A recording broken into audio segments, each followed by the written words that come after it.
తేజాన్వి, ఏం చేస్తున్నా? ఆమ్ తింటున్నావా? ఏం తింటున్నావు? ఏం చేస్తున్నావు నువ్వు? అన్నం తింటున్నావా? మీ మమ్మీ పెట్టట్లేదా నీకు? నువ్వే తింటున్నావు. ఆ? ఓ, గిన్నెలో మొత్తం తీసేసినావా?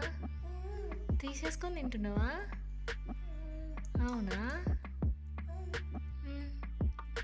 ఏం పెట్టింది మీ మమ్మీ? ఏం కర్రీ పెట్టింది? ఆ? ఇటు చూడు ఒకసారి. తేజాన్వి, నాకు పెడతావా? పెడతావా? నాకు పెడతావా? నాకు పెడతావా? కొంచెం పెడతావా?